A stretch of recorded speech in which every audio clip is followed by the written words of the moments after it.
Right, we'll see what GHALCA will say. We'll see what GHALCA will say to the teams. Well, as for the rest of the teams, they are fine. They are set.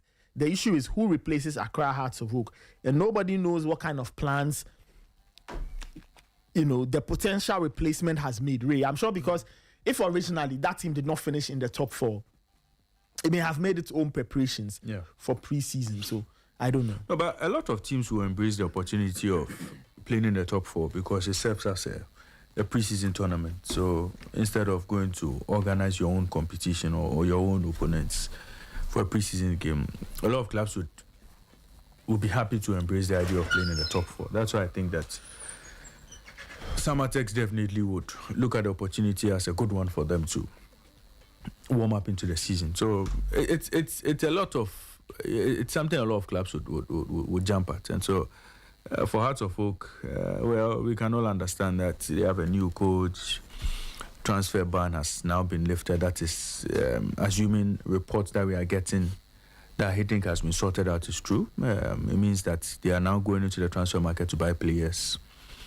The coach, Kapor, would have to look at the team, get them to understand his philosophy, get them to, properly get into, the right rhythm ahead of the season. So he possibly would not want the distraction of the top 4, which would put pressure on him to start getting the team to perform early, deliver results early, which he wouldn't want. And so I think Hearts of Oak have good reason to pull out. Of course, they say, shadow clashes and all, but we all know that Hearts of Oak will want to have peace of mind to, properly get their team to gel ahead of the new season. So it's okay. It's fine that Hearts of Oak pull out, but a lot of teams would welcome the opportunity to use the top 4 as a pre-season tournament. So for GHALCA, they won't struggle to find replacement at all. Okay, all right. We'll see. We'll see if we can get a response from GHALCA. I don't know if they will get a response. I mean, already, the statement, I think it's just coming through. So it will take a while before GHALCA puts its house in order to see if they can give us a replacement. But listeners, your comments are welcome. 054-257-1061, 054-257-1061. If you support Accra Hearts of Oak, what do you make of the club's decision to withdraw from the GHALCA top 4? The club says that the dates, which is 26, 28th and 30th, those dates are not favorable for Accra Hearts of Oak. Those dates are not favorable at all for Accra Hearts of Oak, and they believe that they've tried to engage GHALCA to see if they could find a new date. Once that hasn't happened, then they need to move on from the competition and figure out a different way of getting ready for the new season.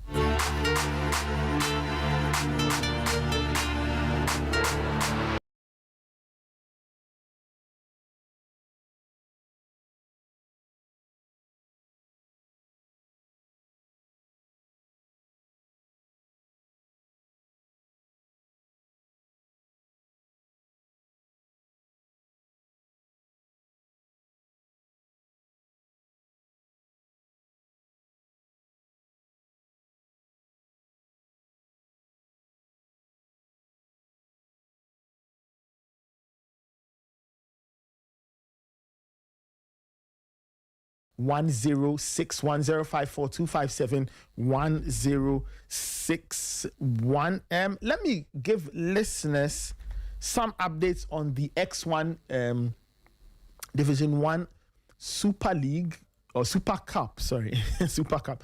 Very, very interesting things happening in there. So Cape Coast Mysterious Ebusian Dwarfs, they are on top of Group A. The competition started yesterday. They beat RTU by 4-1. 4-1 at the Lenkley Stadium.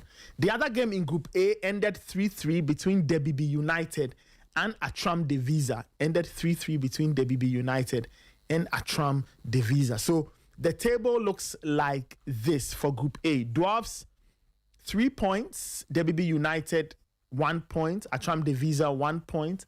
And RTU, 0 points. RTU, 0 points. On Wednesday, Group A will look like this. WB United will take on RTU, and Ebusian Drafts will face Atram Divisa. Yeah. So Drafts will be hoping to make it 2 wins in 2 to help them in terms of the competition, while Atram Divisa and WB United will be seeking to pick up their first wins of the competition after they played out a 3-3 draw. So that is that's the story there from the X1 Division 1 Super Cup.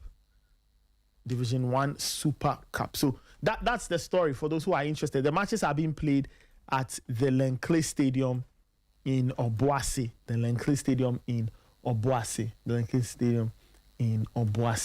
That's quite interesting. Ray, there's a reaction that's come through on our WhatsApp. This one, this one says Hearts of Oak is actually choosing the Democracy Cup over the top 4 because of the money involved. Apparently, the Democracy Cup date was rescheduled. That's why it affected Hearts of Oak's participation in the top 4. I feel the Democracy Cup organizers have bullied the GHALCA top 4 with money. That is an interesting angle. That Hearts have taken the more lucrative option of playing in the Democracy Cup, and that the Democracy Cup has kind of upstaged the GHALCA top 4. Well, I won't be surprised because, you see, the GHALCA top 4 has lost a lot of shine. It has lost a lot of shine from the heady days of the early noughties when it was being played, 2002, 3, whatever, when it was a very lucrative competition and it was really lovely to follow and watch. Things have changed. Yeah. So, the competition is not as high profile as it was many years ago. So you can kind of understand if it is true that Hearts of Oak have chosen the Democracy Cup over the GHALCA top 4. Well, you can't really fault them. They are an entity that will look at money in a lot of ways. All of us will look at money. They will make a logical decision to say that, okay, this is good for the kitty. Okay? Democracy Cup is versus Kotoko, right? I should think so. I'll have to find out. If it's Kotoko and it's at the Babaya Sports Stadium, obviously, it would definitely excite Hearts of Oak fans, excite Kotoko fans, and I'm sure it will be a very easy decision for them to make. Looking at the teams they'll come up with, they'll come up against in the top 4. So there are lots of reasons why Hearts of Oak would possibly have pulled out. Lots of reasons. And I don't know how ready they would be for the Democracy Cup even, because Kotoko have been training. Kotoko seem to know which players are going into next season with. Kapo has just come in. He will now have to figure it out all by himself, get into that transfer market and do some business. So it's a game that comes very early for Hearts. But, of course, if you want to play next season's Ghana Premier League and be considered as title favourites, you should be ready for any game that comes. So we'll see how it goes. But the top 4, really, I'm not sure Hearts of Oak saw it as a competition that was going to give them the necessary test or the necessary preps for the start of the season. And I'm sure they had quite an easy decision to make with regards to that. Okay.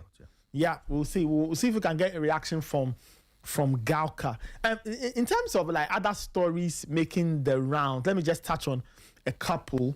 So, Ray, yesterday this story emerged. Daniel Kofi-Tre, right, who up until a few years ago was part of the Black Stars team, has joined VfL Osnabrück from Freiburg on a free transfer. He's gone to the Bundesliga 2. Okay, the 30-year-old completed the switch yesterday. He becomes the latest acquisition of Osnabrück. Okay, and for Kofi-Tre, he's had injury challenges. He's had major injury challenges and all of that. And so that he's made this move. He's made this move to give him some playing time and to help him get back to his feet. But Ray, let's go back to the GHALCA top 4. We have Mr. John Ansan on the line. He's chairman of the Ghana League Clubs Association. and he's joined us. Let's see if we can get a quick reaction from him concerning Hearts of Oak's withdrawal. Mr. Ansah, good morning. Thank you so much for joining us on the Sporty Breakfast. Yeah, good morning. Good morning. Greetings to your listeners and everyone. Thank you. Thank you once again for joining us. Your initial reaction to Hearts of Oak's withdrawal from the GHALCA top four, you had them as part of the plan, but Hearts of Oak say that the top four won't help, their preps. The timing is off and all of that. What would be your reaction to Hearts of Oak's decision to walk away from the competition? I'm happy you are among one of the good presenters in this country. And if you deduce the letter yourself, are you sure that is the total truth? Am I sure? But the truth that Hearts of Oak have walked away? No, not the walking away. If you deduce the whole content, you think that is the real picture that is being painted out from some of the points that they've raised. Well, I mean... The story is different. Mm-hmm. 23rd of this month, check your system. You will realize that Hearts of Oak Kotoko, Kumasi, Democracy Cup. Mm-hmm. Okay. That was confirmed.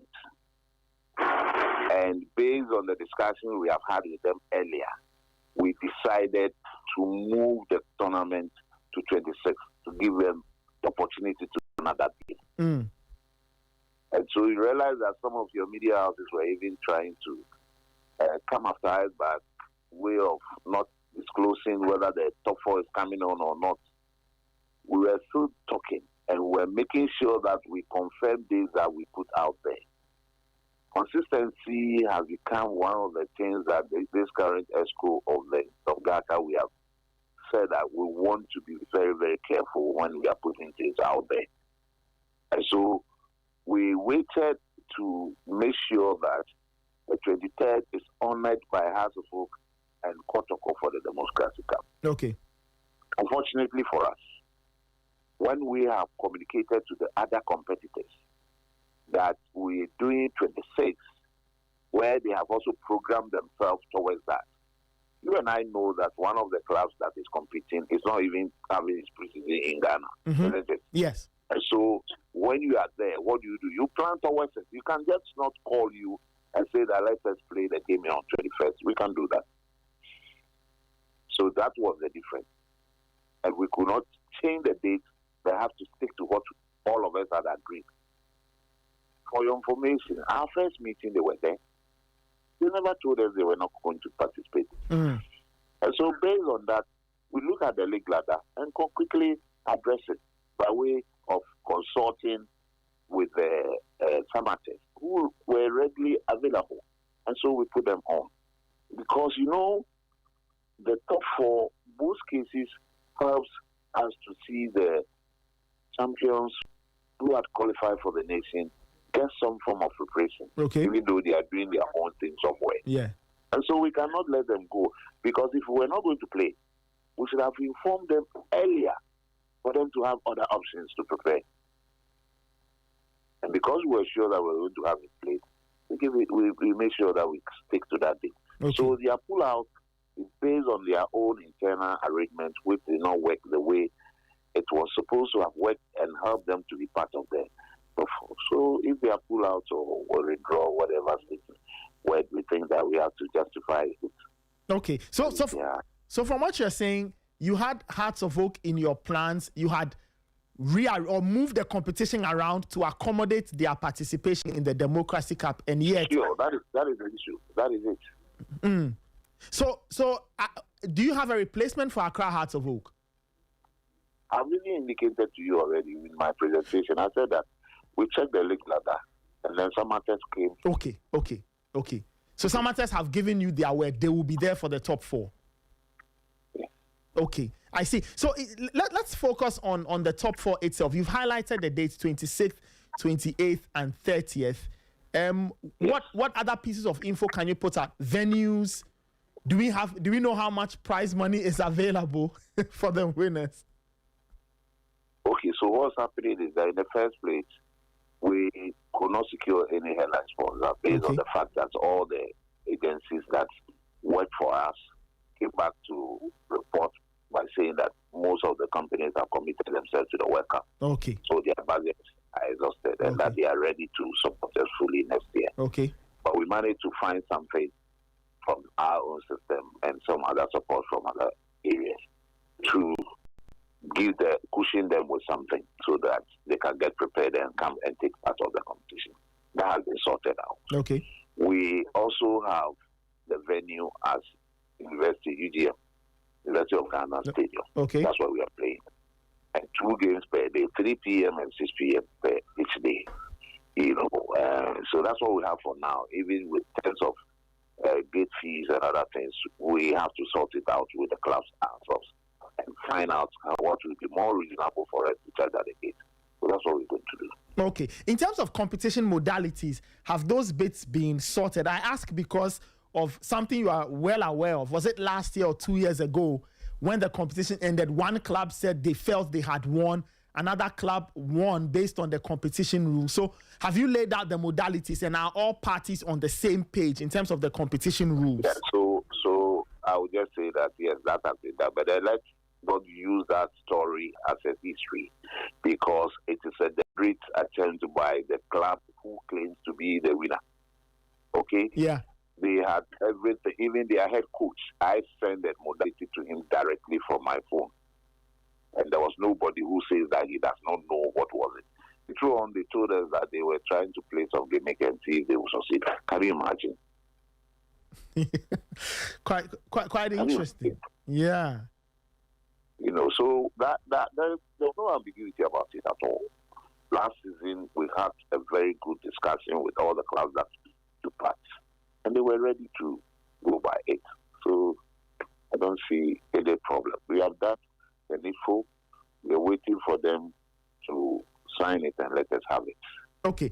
Yeah, I mean, as you were speaking, something just came to mind. You said, so we are going to have, what is it, a league type competition? Will it be a knockout type of competition? It's a playoff. Okay, round robin. So then we end up with the most accumulated points by any of the club. Okay. Mr. Ansah, thank you. Thank you so much for speaking with us. At least we now have clarity on this and we can move the story forward. Thank you. Thank you so much, Mr. John Ansah, for speaking with us. Thank you. Thank you. All right. That was Mr. John Ansah, President of the Ghana League Clubs Association, clarifying a few matters. So he says that, Ray, they had Hearts of Oak in their plans. They had discussed everything from the beginning. They even moved the competition around so Hearts would have enough time to go and play the Democracy Cup in Kumasi, by the way. Mm-hmm.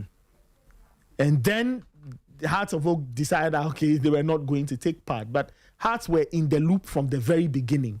And so they believe, or GHALCA believes that they haven't done anything. They prepared for Hearts, made adjustments for Hearts. Yeah. Hearts have gone to do their own arrangements. And if things are clashing well, for them at GHALCA, they seem to be fine with the arrangement. He mentioned Samatex, as you suggested, that they'll look at the league table and move one team upwards. So they've brought in Samatex, who replaced Accra Hearts of Oak. That's all. I think that everything is said spot on, self-explanatory. It makes it easy. Everybody now understands the real reasons why Hearts of Oak pulled out. So, and the real reasons, definitely Shadow has got something to do with it, just as Hearts of Oak said. So, we'll just move on. I think organizers will just have to figure this out and move onward. Mm-hmm.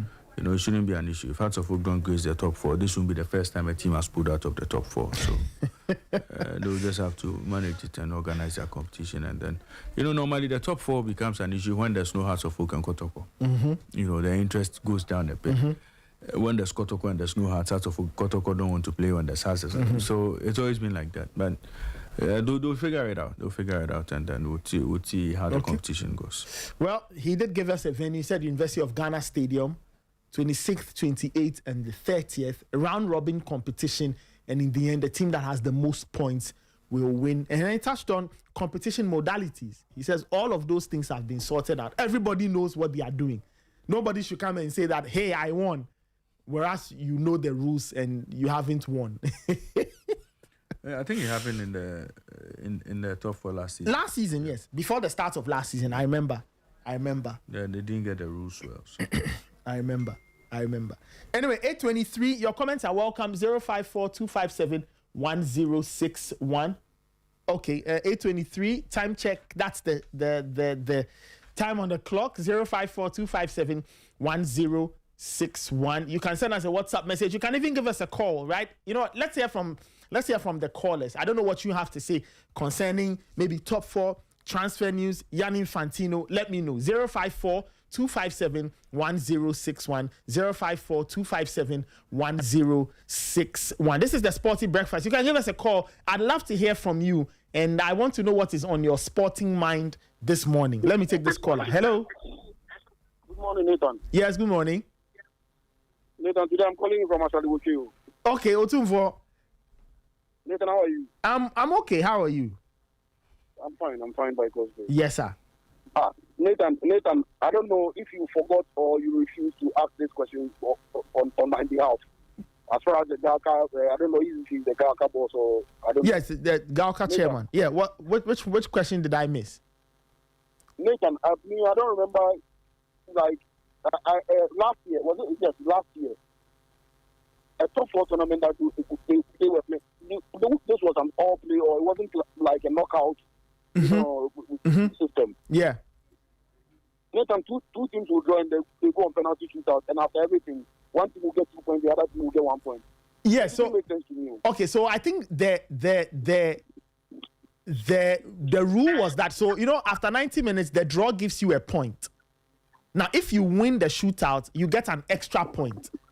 If you win the shootout, you get an extra point. So that was the difference, or that was the differentiator between the teams. Even though they drew after 90 minutes, the winner of the shootout would get an extra point.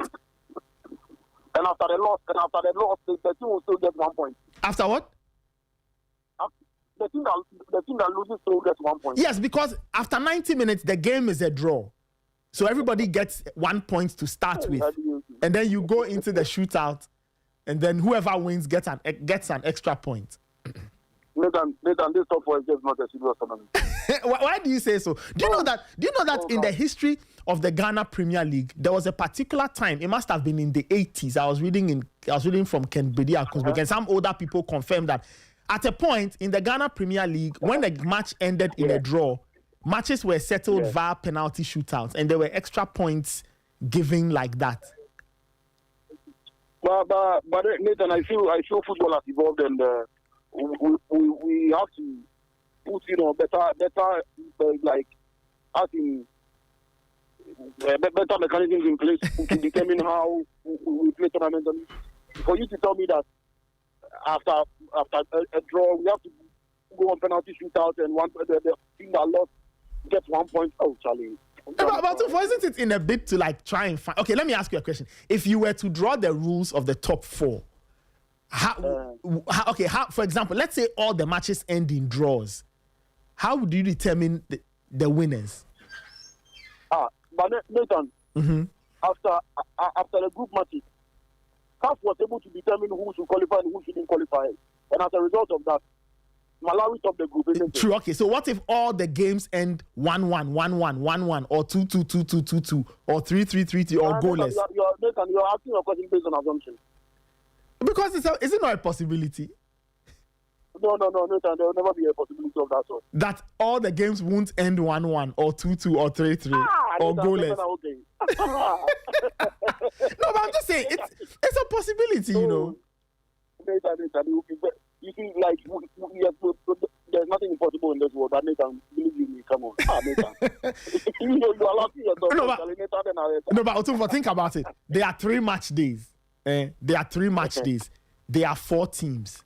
So every day we'll have 2 matches. It's very possible that on all the days we have draws. But Nathan, don't forget each team is playing 3 matches. Each team is playing what? 3 matches? It was in a league form. It wasn't yes. You know, a gala, Nathan. A gala can't call me at kind of thing, you know. Like, this is like, it was in a... Yes, in an all player. Yes. That's what I'm saying. It was in a mini league type of thing.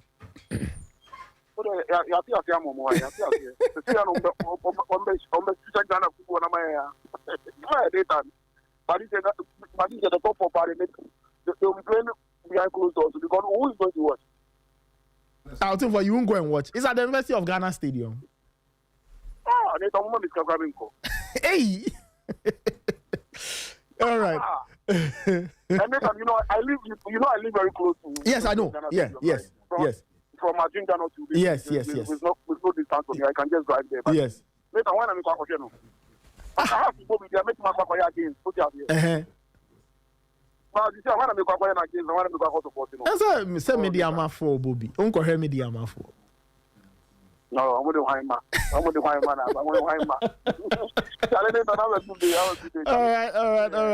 All right. Anyway, so last year, a bit of context and nuance. Now, the GHALCA or the Ghana League Clubs Association introduced this penalty shootout element because they wanted clubs to become familiar with penalties and the things around penalties before going into the African competition. Let me take this caller. Hello. Good morning, Nathan. Yes, good morning. How are you doing? I'm okay. Ivano. Yes, Ivano, please go ahead. I don't have anything.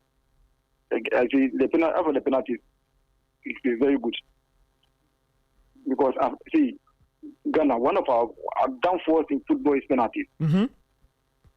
Like I've never seen, apart from this under 20 team that we won the World Cup in Egypt. Mm-hmm. I've never seen any Ghana team that have won a penalty shootout. Apart from that under 20. Uh-huh. So penalties. Recently, the Black Princesses won one against Senegal. So I'm talking about the music. I'm not talking about the singing.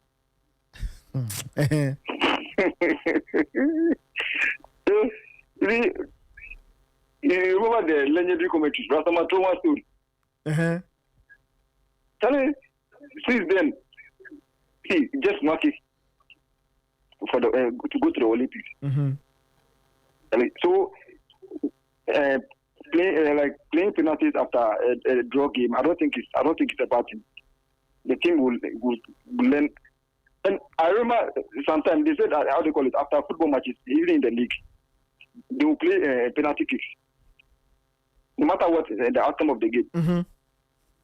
I heard something like that. Oh, well, in modern times, but as I said, I mean, in the 80s, I think late. So in the 80s, Ghana League, so yes, in the Ghana Premier League, yeah, many. Well, I can't remember. What I do know is that way back of our bad penalty kicks, I heard that after the Premier League match, no matter what the result, there will be a penalty kick. There will be a penalty shootout. But otherwise, to not change anything. Okay. Yes, so Nathan.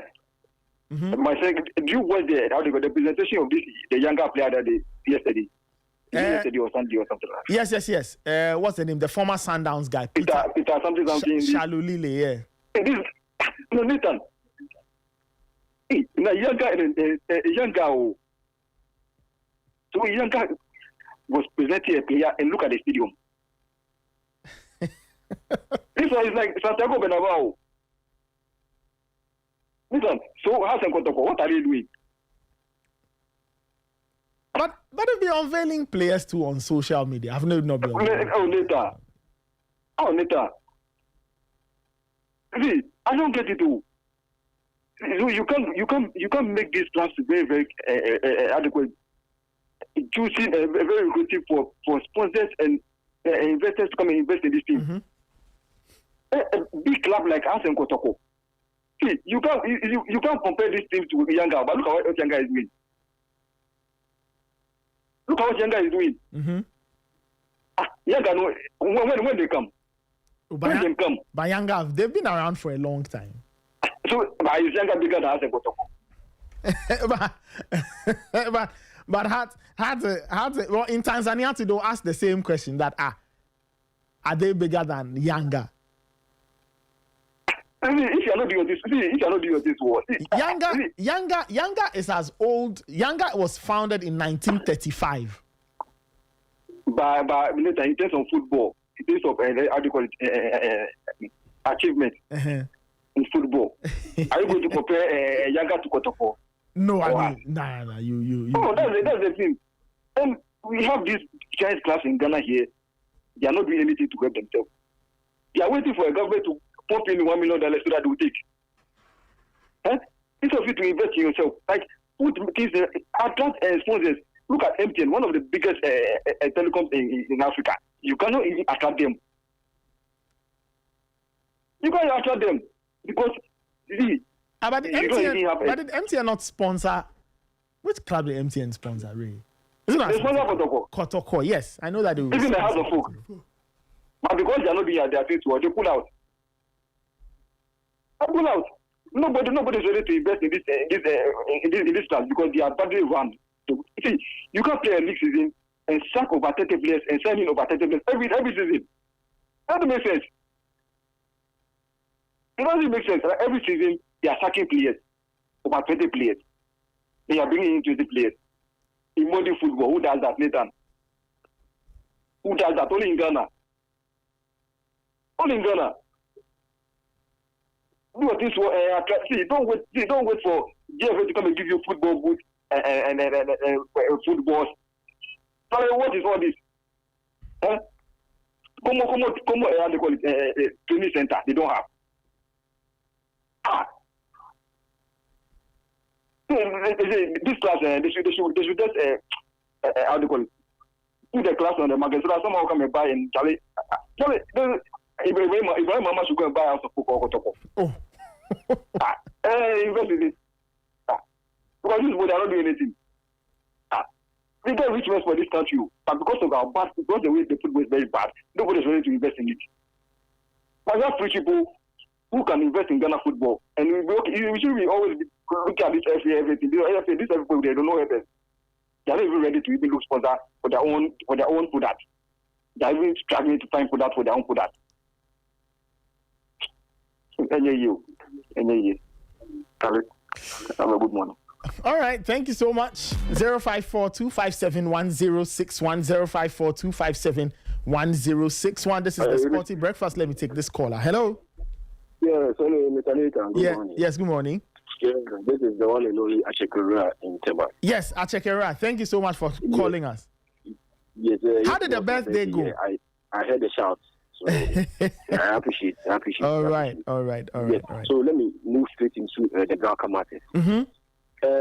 First of all, my first question is the GHALCA tournament really necessary at this stage that we find ourselves?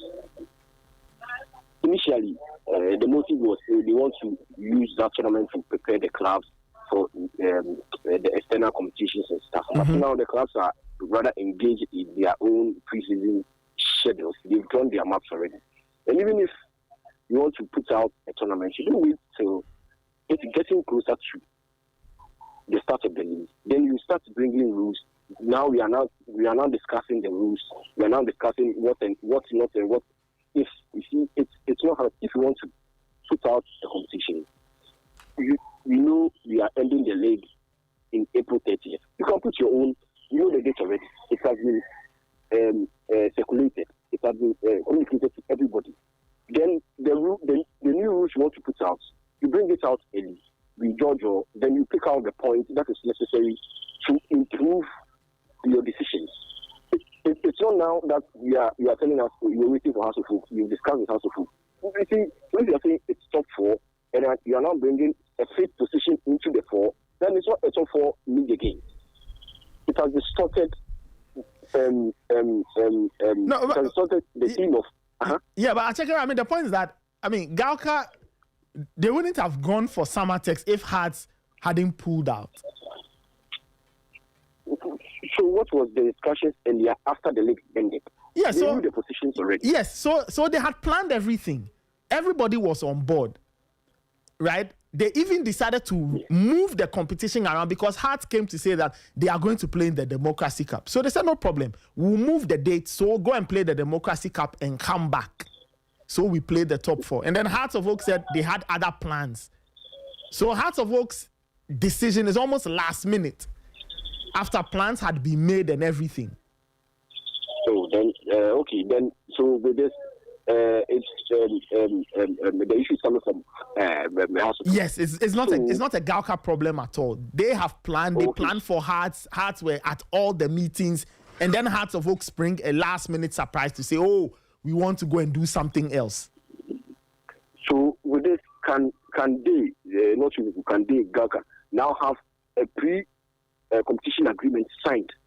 So from first to fourth, this is how we are moving it. Mm-hmm. If you are bought, maybe there will be some fines and stuff that will go against your plan. I think that is a brilliant idea. Yes. So that we know, we know at the end of the league, the first four, they know what they are going to do. So if they are putting out their preseason schedule and stuff, they know GHALCA is part of their plan. Mm-hmm. They don't come here last minute, we are pulling out. It will distort the process. Mm. So once again, now thank you. My wife is listening. All right. Thank you so much. To Mrs. Achekera. Yeah, Mr. Achekera. All right. Thank you, all right. Thank you so much. 8:39. This is still the Sporty Breakfast. Wisdom from our, she says, so Mr. Asa has confirmed my suspicion. They chose the Democracy Cup over the top four. It's just that they are not saying, okay, it's not what they are saying in their letter. Interesting comments. Let me go through, let me see if I can take another caller. Hello? Natra, my guy. Yes, sir. Natra, my Charlie, good morning, bro. Yes, good morning. How are you? At your side. Charlie, we day inside. Shout out to Raymond O'Malley, bro. Yeah. I want to say something right now this morning. Mm-hmm. I don't know how you stand with someone here, but that's the honestly truth. That is the truth. You see, this Sporty FM, I don't know what else we are expecting from you people. You people are giving it all. You are giving it all, bro. See, this morning, I wake up. I was open shop. I open shop. Mm-hmm. The way DJ Fidelia alone is giving me a good vibe if it comes to music. People are so ordinary, bro. Thank you so much. Thank you so much. See. From DJ Fidelia to this Abeku guy. See, Abeku, sometimes even time, sometimes they get to eat out. This is like Abeku music. How the guy plays, Charlie. You people are solid. Charlie from Kosek and cool, Raymond and cool. Charlie, you are giving it all, bro. Charlie, may God protect you all, bro. Amen. That's how you see. Before you big people come in, there's no radio station I keep you with this kind of vibe. This kind of vibe. There is no radio station with this kind of vibe. But you people are different. You people are different. So, darling, you should keep it on. Bro. Thank you so much. Thank you so much. We do appreciate you all, bro. Appreciate you all. Thank you for the support. This is bad. Have a good night. All right. Have a good day. All right. Have a good day too. All the best. Time check is 8:41. This is still the Sporty Breakfast. You can also send us a message 054-257-1061, 054-257-1061. You can also give us a call on the same number 054-257-1061, 030-279-4805. Let me take this caller. Hello. Yeah, Mr. Later, good morning. Yes, good morning. This is Anobo. All right, Anobo, please go ahead. Good. I want to say good morning to everyone, the listeners and all the GHALCA personnel and all whatever they are saying over there. You see, I think about 5 years ago, that is when the top four started dwindling.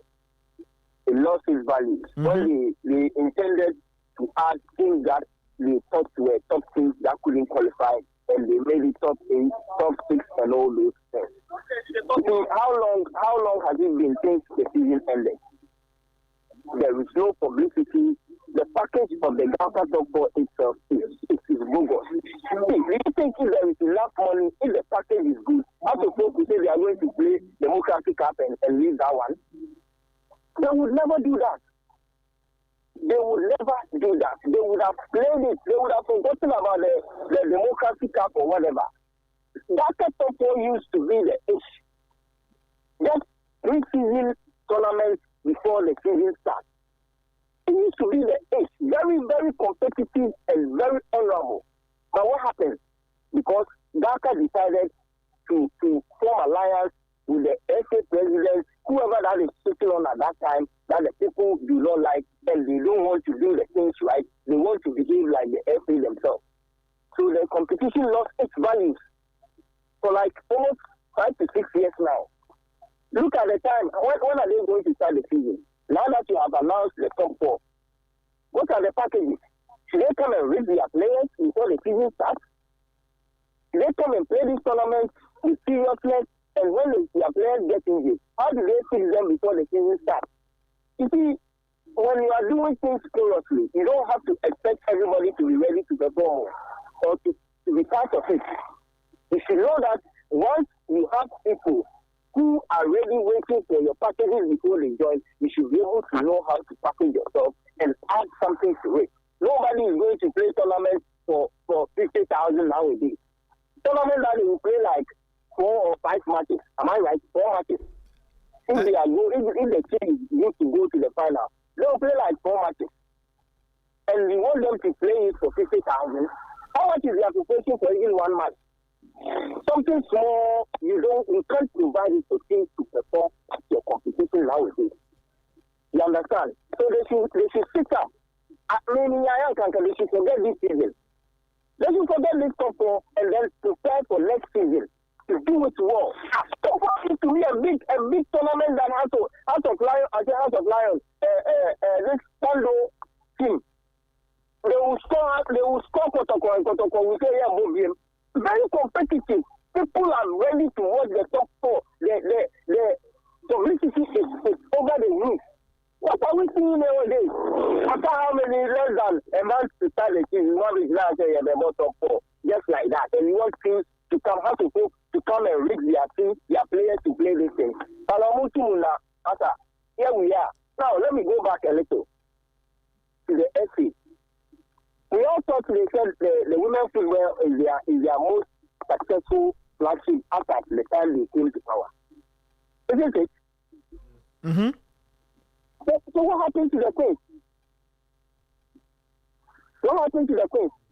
See, through all the tournaments, I want was asking me, so am I about women version of cup operation and NCC in Ukraine? See, no publicity, nothing, zero publicity. Nothing, nobody is even talking about these girls, except few of you guys. On your program, your own program that you have to talk about something else, you decided to devote it for them. But the FA themselves, if it was Black Star, look at how they will promote the team. Nobody even knows about it. Until they got so lonely and they couldn't qualify. They themselves, they couldn't qualify. Namibia, the Malawi, sorry. And you score them during the friendly match, and the match proper, the important competitive match, you couldn't win. Therefore, people are not serious. Matter. They are not serious. I know maybe Ingota will call me afterwards. but they should be a little serious on this matter. The qualification is right there. Just a match. Now look at the long way that they are going to pass. Even if we manage to beat Ivory Coast, we don't even know who we are going to face in the continental playoff. And we think they can qualify. We can't go. Only so that you are letting that one to slide. Good morning to all of us. Thank you. All right. Thank you. 8:46. This is still the Sporty Breakfast. You can give us a call, 054-257 1061 030 279 4805. Let me take this caller. Hello. Hello. Yes. Good morning. How are you doing, Nathan? Yes, I'm fine. Good morning. I listened to Mr. Ansah. Some of the things you said, I didn't like it because I'm an Asafo. Okay. What's your name and where are you calling from, please? Oh, my name is Brinton calling from Accra. All right. Listen, the top 4 starts on the 23rd, isn't it? Top 4 starts on the 26th. 26th, 28th, and 30th. Those are the dates. So when is the Democracy coming on? The Democracy Cup. Ray, what did you say? 28th. Democracy Cup is on the 28th. So it means the Democracy Cup date was fixed before the top 4. Yeah, I guess. So how was it that they said they were talking to us of folk so that they improved the date? and yet that day they were playing a top 4 match. How was it that one? They were talking to us of folk about the date, Yes. so that they can accommodate the Democratic Cup. Well, Yet that day, the Democratic Cup, there's a top 4 match. Probably as of folk will be in there. Because yes, we don't know the parents and the dates. yes. You understand? And we don't know how much the things will be taken. As in, That is fundamental. No, they have to be paid before. as in what? Prize money? Yeah, the prize. Yes, prize money and then the preparation money and everything. They have to give the team something to prepare. Yeah, I'm sure when they had their own internal meetings, they may have had those conversations. Yes, but what I'm saying is that it's not possible. So in the top 4, how many matches would have played? They would have played 3 games. Added to the Democratic Cup, 4 games for House of Folk. Yeah. In as many as 7 days or so. Is that how to prepare a preseason match? Is that how? Is that?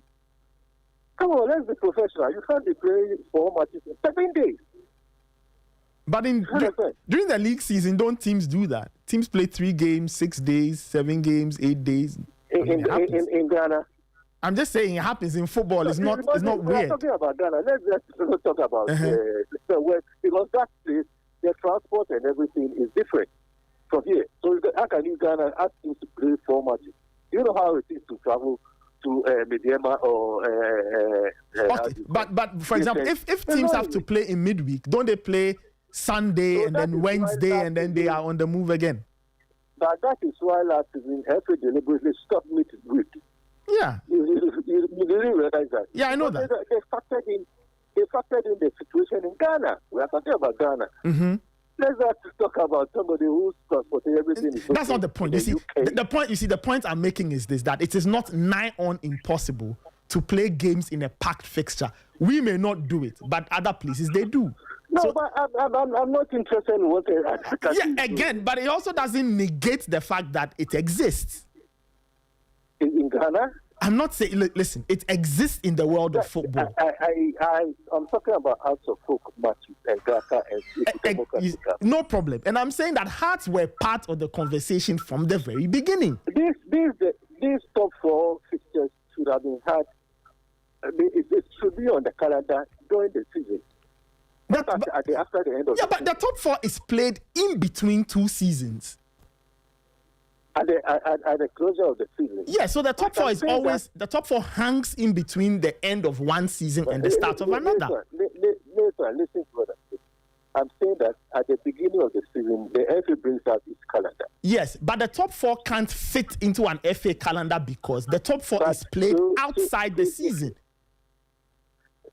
But so when the FA brings its calendar, in any case, you see, let me tell you, in any case, relax. In any case, the top 4 is not all. No, you see, relax. There are certain, we need to lay certain things first. So when I finish, you'll be able to lay that. No, you see, I have to because the tangent on which you are going is not factual. The GHALCA top 4, the top 4 is not organized by the GFA. It's organized by the Ghana League Clubs Association. I've not said that. I've not said that. I'm saying that at the beginning of the season, the FA draws its calendar. Yes. And we know the calendar ends in a specific day. Yes. No, so then after the GHALCA at the beginning of the season knows when the FA season ends. Yes. So they can put their own fixture after the end of the FA's calendar. Yes, that is why the top 4 is played in between 2 seasons. But so you mean the league starts on September 4th? Yes. And they play top 4 up to the end of August. Yes, the top 4 will end at the end of 4 days. Oh no! I think you are not understanding. I'm saying that it's wrong. The future is wrong. You see, as to whether it is right or wrong, that's beside the point. The point is that the top 4 sits in between 2 seasons. But no one is. You are talking as if I said it doesn't. I said the FA calendar ends before the GHALCA starts. Yes. So I don't say otherwise. So you are intruding. Don't say I said that. No, I'm not. You are educating me on something I know already. And I'm not educating you on something. You know, I'm just you are talking about the calendar and blah blah blah, and I'm just laying that out so we all get the context and nuance. No, but your point, no right. problem. What Granted, you are telling your me, point, right. your point is that you think the timing of the top 4 is wrong. I think so. I think the timing Fair is point. not good for teams. Fair point. Because you see, teams prepare about 2-3 weeks preparation before they enter into serious matches playing. So by this time, as a folk, like we can as a folk play junior teams. Kotoko is playing junior teams. So it will pick. But to say to go and play 3 or 4 matches within 7 days after just preseason, it's too hectic. You understand? That is the reason why some of the players get injured. It's too hectic. 3 or 4 matches in just 4 days, in just 7 days. No. We also should be considerate with the players. Well, that's something for GHALCA. That's something for GHALCA to think about. Oh, but that is why I called. I'm thinking about it. That's my thought. I'm concentrating my thoughts. They are listening to you. After you called us, he's listening. I think they should bring it a bit about 2 weeks before the league starts. Okay. So there will be maximum time. They can play this GHALCA within 2 weeks. You understand? Anyway. So the players can rest a bit so they get preseason start early. Okay. But to say just 4 days before the league starts, you want it to end on the 30th and then league starts on September 4. How many days to the league? You understand what I'm saying? Yeah. So we should also be amenable to changes. And not that we are stiff-naked and this is the way it's done and the league ends. No. Before the league starts and ends, GHALCA knows. That's all I'm saying. So when they are factoring anything, they should know that they give the teams allowance 1 week, 2 weeks before the start of the league. Then they could finish with it. So they can also rest and do whatever they want to do. And check that. But 3-4 days before the league, I mean, I think it's not that good. Yes. So, and the monetary aspect, they don't know who is going to. They say they are all the companies in Ghana have used their money for World Cup. So that also should tell you that it was not in their plan. So if it was in their plan, they wouldn't. Isn't it sad that they will say they used all their money for World Cup? Do you believe that? But the point, I'll tell you something though. Just from my experience in doing this work for a while, in World Cup years, it's quite tough sometimes to get sponsorship. So anyway, that's just my experience. But again, I give you that. I give you that. I agree with you. That is difficult. But if it's part of their preparatory budget for at the beginning of the season, they know what to commit to GHALCA. So they will not come at the end of the season, they cry and they say, I spent all my money to World Cup. Later. Send that to the Marines. Bye-bye. All right. Thank you. Time check is 8:56. You can give us a call or send us a message 054-257-1061. 054-257-1061. Let me take this caller. Hello. Yep. Sorry, it's all of you again. Yeah. I agree with the man that just left, the previous caller. You see, how many competitions do they organize throughout the season? Or let's say in a year? 2, I think. 2? Yep. Good. Which one? The league? Or? No. The top 4 and the president. The President's Cup is a GHALCA organized thing. The President Cup is a GHALCA organized competition? It is. Yeah. Good. So the President Cup is just a one. It's just a one-off match. Yeah, it's a single game. So probably it's not a competition that we will say will take you much to prepare. Let's put that one aside. In the whole season, let's say a calendar year, you have 1 week or 2 weeks tournaments to prepare for. They want to tell us that they couldn't last season before the World Cup year. They couldn't say they don't have plans for the league competition for like 3 years ahead. That a sponsorship that can take care of this competition for like 2 years ahead. They have to wait for like the season will end, a month will pass, a second month will come, and then in between just like 4 weeks to start the season, and then they will announce the competition without sponsorship and all that. No, that is poor. Okay. That is poor. You look for sponsorship for this competition for like 4 years. This is just 2 weeks competition. If I'm correct, 2 weeks competition, and we play every team will play not more than 4 matches in that competition. 14.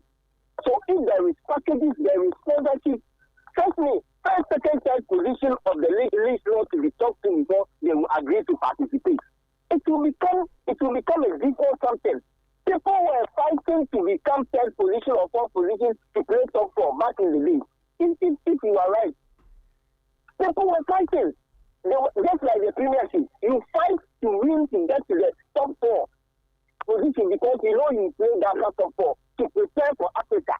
None of our teams played in Africa all this while. So even of the season that African competition were going on and all that, we are not taking part. We are doing nothing. Yet the organizer of this competition has refused to solicit, to pull out a sponsorship that they can take care for 2 years. So every season, within a month, they will look for sponsorship to sponsor them. After that, it is finished. Is it like we are not taking cue for other countries, or we don't want to learn, or we have refused to learn? The whole GHALCA, are they telling me they can't secure a sponsorship that will take care of this season top 4, next season, and then a year next, 3 seasons or 2 seasons? Look at these companies running around. These South African companies running around. The gold through companies, the mining companies. They are just sitting there waiting for others to fall. Waiting for the FA to take some competition to somewhere and they will make some money and come and give them a share. How can you do this? The League Club Association. You can organize a proper sponsored 2 weeks competition for your own associated members. So come on. Let's sit up. See, the more we are growing, it seems the more we are going down as a people, more like the organizations, the football associations, in particular with the GHALCA and all the people around it. The more things are improving around us, they are rather going down. They are rather going down. When you put 1 + 2 together, you realize that our football system, the ecosystem, is going down every single day. And it's so painful. This industry has become a money-making industry that if you put it up well, a country can even depend on it somehow. Because it plays a major role. Look at how many people on the street that want to play ball. But because they think the government hasn't gotten involved enough, those that are making money straight directly out of it, they are refusing to look at it in a positive aspect. Why are we doing this? Why are we doing this? And when the boys struggle, they made it up there. Then a move that we are following them, begging them to come and play for our national team. That one is going somewhere else. But Nathan, have a good morning once again. All right.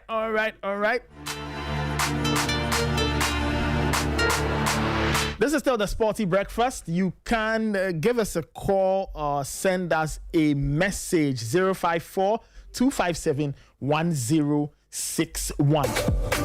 All right, I think we have a caller on the line. Let me take this caller. Hello. Hello, Nathan. Good morning. Yes, good morning. Yeah, I'm Ruben. Okay, please go ahead. Where are you calling us from? Yeah, La Paz. Okay, please go ahead. I like the discourse on the platform. Very important. Some of the callers are making very salient points. Yeah. The fact that you're also engaging them makes it very lively. And so, yes, I want to talk about the GHALCA competition. Okay. So I'll go in 2 ways. The first one is not as easy as we, the callers, are saying in terms of they getting sponsorship. It's not that easy. Sometimes the companies might want to come in based on the clubs that will be partaking in the competition. Okay. So it becomes very difficult for you to get sponsorship ahead of the competition. It's not like a league, like Premier League or a competition that all clubs are involved. So for sponsors, they will definitely want to sponsor. This is a competition that is based on clubs available and how teams companies can leverage on the clubs that are available to at least promote their product. Okay. So they wouldn't want to come in before settling on the clubs to partake in the competition. That's one.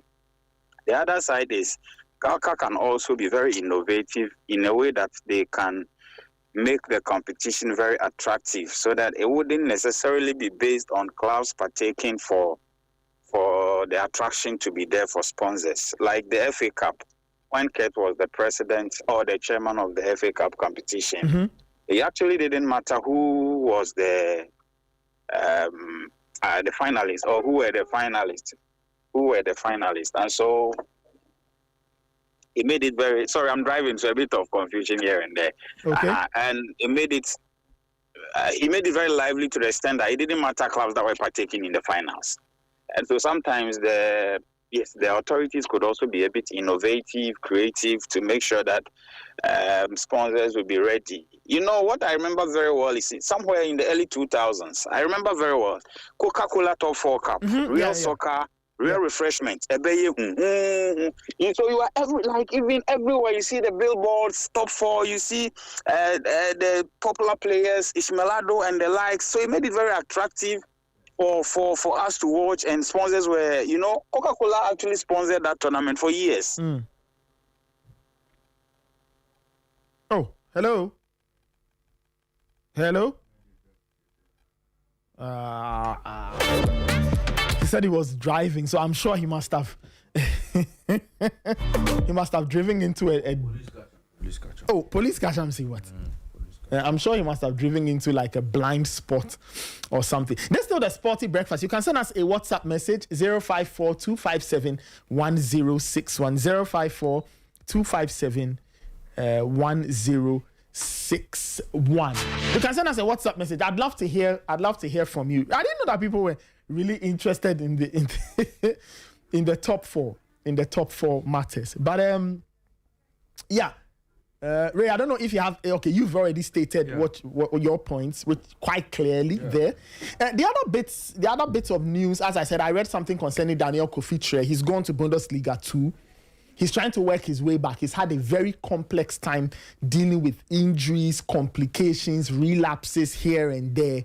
Lots of Ghanaians have been talking about Daniel Kofitre. People feel that, if he makes his way back to the Black Stars, it will help the team. But Kofitre has had major health issues, especially when it comes to injuries.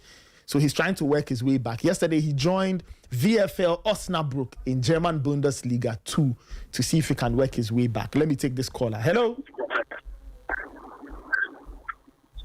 Hello, Peter. Yes. Oh, good morning, sir. Yes, good morning. Yeah, okay. My name is Bernard, calling from Amasama, New Life. Okay, all right. Please go ahead, Bernard. Okay, all right. So, it's a very interesting program we're discussing this morning. But there are some issues I have identified about the Ghana Premier League and even football in general. Okay. I know the GSA is doing its bit, but the cooperation or how Ghanaians would accept it is where the problem lies. They came up with innovation, apparently, so far as ticketing, for instance, is concerned. They wanted to try to solve the problem of the empty stadia that we have been experiencing. Okay. So they brought in some form of innovation in ticketing. Then we realized that they also brought in the situation whereby before matches, at least we'll get some celebrities or some artists to come and perform, so that by so doing, people will just come and then fill the stadium as well. But, in all, the question is, how did it end? So it means there is something that is really wrong so far as our league is concerned. And that one problem is the issue of filling the empty stadium. Then we can also look at fixing the television product. Okay. Every Premier League match should ideally be available live or through a reliable highlight package. So in getting even the television rights, the last time we saw that it was given to a TV station around. So that TV station that was given, we asked ourselves, what is the wide coverage for it? So that TV station should be able to have multiple cameras. For instance, it should have very good commentary, the TV station. Then we should be able to have instant replays. So that TV station, they package like that. Then player interviews. I could see that some of these things are done pre-match and post-match analysis. Then we can also be getting what we call weekly highlight program. So by so doing, we have to start from a point, because the league must become something Ghanaians want to watch, even when they are not on the schedule. So it is a very good call. But the question is, how do we get Ghanaians to watch, even when they are not at the stadium? Because at the end of it all, we ask ourselves, where are even the players for us to even identify, so that we know that, oh, these are the players that we can look at and also make good use of it. Because giving each Premier League club at least 1 million Ghana cedis ahead of the league season was a significant intervention by the GFB. Because money alone actually solved a lot of problems. Because clubs should be required to at least have proper audited accounts. But the question is, do these clubs have? Because we are saying sponsors. Nobody would want to go and put money in a venture when some of these issues of accountability is not even involved. Okay. So it is a whole lot of issues. Then even as a country, we have to create a strong youth development system. I know at your station we've been talking about this core system. The question is, where have it even gotten to? Some of us, as we are here, in the 80s, we were playing this, what we call soccer billionaire, and then great wonders and all those things. No time. And you could see that even though we were not so good, but at least people would want to come and watch us. Because the community in which we live, they see us as people who have potential. But nowadays, what are they? People don't even want to even try to project people, even though they have, and you know even the pictures. So you could see that it's a whole completed issue that we have to actually look at. So for me, the pathway should be, you should be able to have the school football, then coach, you should be able to have academy, then Division 1, Premier League, Black Stars, and then overseas champions. But the question is, people are quick to actually move out of the country. How do we solve all these things?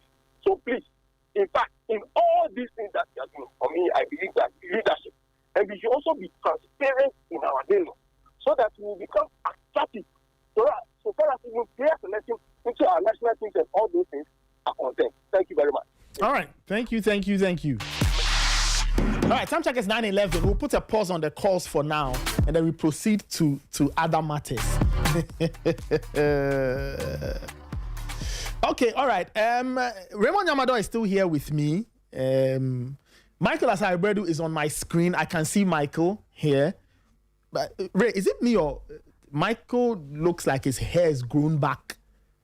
Oh, you see, these days because in of record time. Because yesterday it looked like he didn't have hair. These days because of AI, Michael can change his looks. Oh, because of AI. Yes. Michael can change his look. This is proper application of AI. So he can change his looks and go to the bank. I see. Yeah. Anyway, Michael, how are you? Good morning. Yeah, so today he's going to take it to do hair transplant. I'm good. Via AI. What is Raymond saying? Raymond says that. So I was saying that you kind of look different this morning in the video. And Raymond says because there's AI these days, you can change your look. And that between yesterday and now, you've gone to Turkey to have a hair transplant. Yes. Courtesy AI. Via AI. Yeah. It's just a lighting system. So today there are so tomorrow he'll change into a woman. Tomorrow he'll change into a woman. Oh, Michael, I don't know if you've been following the conversation. So we're reacting to Hearts of Oak's decision to withdraw from the top four, and then we spoke with John Ansah, and according to John Ansah, he representing GHALCA was saying that Hearts of Oak were part of the conversation. Raymond, bless you. Hearts of Oak were part of the conversation, but at a point they said, oh, they wanted to go and do other things and that they would not be able to take care or take part in the top 4. They've brought in Samatex as a replacement. But Michael, just your thoughts on this, and I'll take Kelvin's quick thoughts, and then we can move on to talk about other matters happening in the world of sports. I think the top 4 competition has suffered a lot of bruises and is actually dented the impact and also the significance of the competition. Hearts of Oak withdrawing would add up to a list of withdrawals and clubs not being interested in the competition in the last 10, 15 years. And again, the question to ask is the competition serving its purpose? Because I remember, per the documents available, this whole idea of the top 4 was conceived somewhere June 1993. It took them some 9 years before they instituted the first one. That was somewhere around February, March 2002, which Hearts of Oak won. And there were actually major reasons for implementing the top 4. The 3 main purposes. The first one had to do with a preseason preparation for the Ghanaian clubs.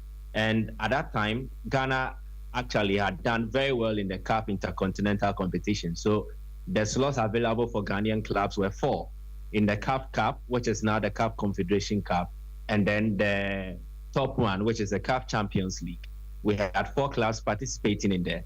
And so the top 4 was instituted to give some sort of preseason preparation for the best Ghanaian clubs, the top 4 Ghanaian clubs, who are then qualified to play in the CAF interclub competitions. By that time, the FA Cup was not in session. It was not active. It had been defunct for some time. And so the slots available to Ghanaian representatives in Africa was restricted to just the league placing, and it went to the top 4 clubs. So those preseason preparations that these clubs would have, it was seen as if the top 4 clubs were competing against each other, then they could give each other stiffer competition and then prepare them for the task ahead in Africa. So that was one of the major reasons for implementing the top 4. The second was money. And per the documents available to me, the first ever top 4 that was held in 2002 had a total prize money pool of 80 million Ghana cedis. The winner then, which was Hearts of Oak, got 10 million Ghana cedis. The runner-up got 5 million Ghana cedis. The third place team got 3 million Ghana cedis. That is in the old currency. Today, is the money still serving its purpose? Are clubs participating in the top 4 financially rewarded in the sense that they're able to make good money to aid their operations? Because money was also a factor. And someone called and mentioned Coca-Cola. Yes, and that is to tell you how vibrant and how financially lucrative playing the top 4 was back then. Coca-Cola was pumping in money. There were other alcoholic beverage sponsors who at a point in time came on board to also pump in money. At a point in time, Herbert Mensah had to stand firm on his feet that they won't allow Kodoko to feature if they were not going to yield to the monetary demands of Asante Kodoko. All these have been documented to portray how financially rewarding the top 4 was back then.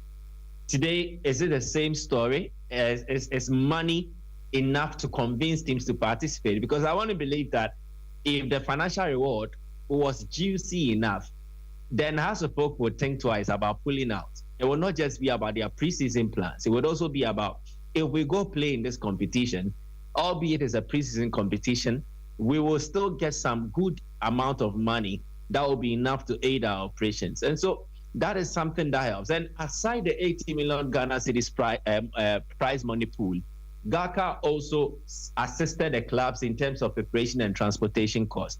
Then the third one was commercializing the country's biggest club matchups. When you have the big 4 teams or the top 4 performing teams playing in the top 4, it was a good enough advert to whet the appetite of local football fans and enthusiasts ahead of the season that is upcoming. So I remember in the December, Coca-Cola sponsored it in 2003. They pumped in 1.2 billion old Ghana cedis back then as a title sponsor. And then they marketed the competition at the Coca-Cola top 4. Now the clubs that participated in there, they gave it a certain sense of appeal and they introduced their new signings. Their big signings also played in there. And so it gave fans a glimpse of what their favorite teams will look like when the season starts. And that was a perfect preseason curtain raiser, the perfect season curtain raiser. Okay. Today, we don't know. House of Folk, we don't even know the signings they've made. Did you get a point? So yeah, I do. If they are coming to participate in the top 4, which new signings would they be showcasing to their fans?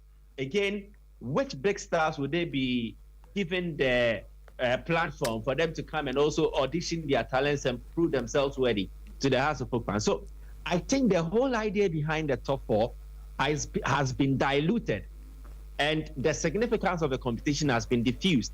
So you don't get the impact as you really want. And that's why I think it is time GHALCA, who are the main organizers of this competition, sits down, have a relook at the whole competition structure, and then how they select teams, and maybe revamp it. It might not necessarily be the top 4, but they can structure it in a manner where it is useful and it is purposeful according to the situation we find ourselves in. Only 2 Ghanaian clubs are playing in Africa. So by virtue of the old top 4 idea for its inception, it looks like the only beneficiary here will be Mediema. Nations FC won the FA Cup. They will be playing the Confederation Cup, and they are not in the top 4. So does it serve its purpose? That is 1. 2, to make the club, to prepare already the club for the new season. House of Folk don't even know where they are headed towards as it stands now, because they are not even done with their squad building before they even think about their preseason preparations finale. We don't know. Asante Kotoko, look at, they just moved to Accra. They are now trying to sharpen their rough edges, look out for 1 or 2 players who augment their squad. They are dropping players. So Kotoko do not even have a fair idea of their squad outlook. So if they are participating in the top 4, to what purpose are they serving? Are they ready? No, they are not ready by the time the top 4 comes. And these are some of the reasons that defeat the original concept of the competition. And I think it would only be fair and proper that GHALCA re-strategizes and then look at conceiving a whole new concept for the top 4. If they can rechristen it, it can maybe even be the GHALCA select competition. So it comprises of teams from the Division 1, because GHALCA is an embodiment of clubs who play in the top tier and then the second tier. So Division 1 league clubs qualify. We have 3 zonal champions from the Division 1 league: Zone 1, Zone 2, Zone 3. Can GHALCA tap into that initiative of involving them in this preseason competition? You have the league, the one who won it. You can maybe pick the top 3 teams in the Ghana Premier League, or let's say the top 4 teams in the Ghana Premier League. You add them to the 3 zonal champions, and then you include the FA Cup winner. So you have 8 teams. And in this 8 teams competition, you can structure it. It can be a 2-group sort of, or it can be a mini league sort of, and then they play against each other just to prepare each team for the start of the season. With 8 teams, the commercial appeal in terms of teams that will participate in here will be wide, because the interest will come from Division 1, it will come from the Premier League. And so you have wide interest in the competition, and the scope is widened. And it means sponsors will be looking at mileage. If they have 8 clubs now, it means they are getting mileage in terms of those who will be title sponsor, where their brand logos are placed on the jerseys that will be worn by these clubs and all that. So I think GHALCA would need to re-strategize and have a relook at their own competition. I believe that looking at the situation we find ourselves in, the best way forward is a revamp of what is known as a GHALCA Top 4. It used to serve the purpose back then, but now it is not serving that purpose, and there needs to be a new conceptualization of the competition. Kelvin, do you have any thoughts before we proceed? Talk about, Euro football, all of that. Well, there's not too much happening, and I know most of the clubs are still trying to get in players and then sign a couple more. Yesterday we hear Arsenal are looking at Adam Wharton, and I'm like, why Adam Wharton again? What are they trying to do in that midfield? Because I can't seem to wrap my head around it. Is it like they want Zubimendi to go because there have been concerns about Zubimendi leaving and all that? But I think that player was just exhausted getting to the tail end of the season. You can't allow a player to play over 50 games in a season and expect that same player to stay the same, especially psychologically. Even the topmost players who consistently stay fit, need games that they relax off. 50 games is a lot. Exactly. He was virtually off, and you could see how fresh he was when he came into the final of the World Cup. You could clearly see that, yes, this is a player who had time off to relax. In as much as, yes, he was engaged in the daily training sessions and all that with the Spanish national team, there was some liberation. So I'm waiting to see. It's just that it's crazy, the current market. If you don't have enough money, then you should just try and think about going for some low level stars. Christian Romero, also a player in there. We know that there is going to be another bid from Atletico. For him by Atletico, and he's a player who would fit, and he's going to play under a manager who would be very glad to have him. That is Diego Simeone. Argentines, he wants those characters to be in his team, and especially when he thinks that BRL gradually getting close to overtaking what a side could offer or can offer on a day. So it's been impressive to see, how things have progressed for some of the teams. Manchester United trying to integrate, Rashford back and all that. So I think it's all good. We'll wait to see, what will happen going forward from this week. The La Liga is starting this weekend. Yes, La Liga begins this weekend. The only concern is about some of our Ghanaian players who played in the La Liga last season and are not, going to be there, or we don't know where their next destinations will be. Thomas Partey, Kosisebo, Abdul Mumen. So it's going to be Iñaki, Joseph Eidu, who is still with Celta. And hopefully Somoa, who's started training with the first team, they get in there. So we're still waiting to see a lot more of the transfers. Anything could happen on final day, and that is what is interesting. I'm still waiting for you think there will be some activity? Yeah, there's clearly going to be some activity. Someone like Julian Alvarez, I think it will get to the tail end. It's either Atletico decide to succumb to Barcelona's move, or Arsenal will make that final push to see if they can sign him. Rodri, still waiting for confirmation with that Ayub Boadi deal also. So still waiting. Jose Mourinho getting his team together. He's getting stronger and stronger. Tomorrow, get to assess what PSG what PSG have offered or will have to offer this season, and especially with Aston Villa as well.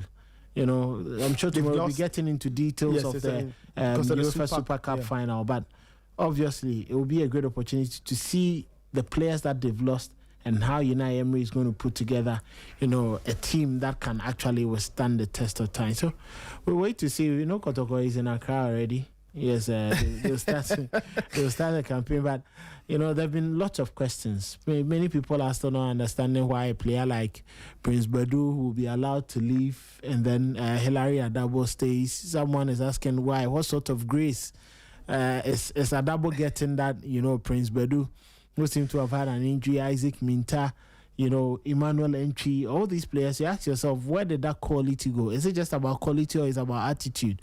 Is it about, some fine details that you may not know that Eric Tinkler wants, or maybe the Kotoko team wants? It's still early days yet, but like we say, teams have started their preparations. They've hit into the groove. Samuel Boadu and Adriana, they started long ago. Mediama already in Cote d'Ivoire, they are doing their bets. We see even Port City, they've really been on the ground. Nana Jama is also with Samatex quietly and calmly trying to work things around. So we'll wait to see. Maybe the top four could have offered an opportunity for whatever, but just like Michael said, if you are not giving me something substantial, how then do you expect me to join and then play? What does it offer me? Okay. And would I even have ample time to assess my team? Let's not forget the coach came in not too long ago, and it means that he would have to work within a certain period to get the team ready for the start of the new season. So, yes, I think it's a fair deal. If Artefok think that this is not going to help them, they are a football club.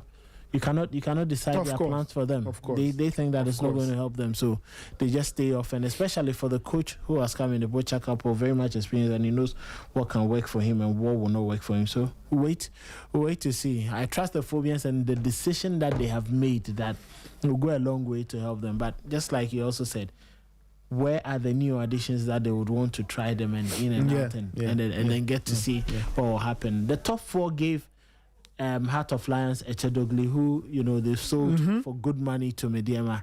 It could either be a revelation or it could be doom.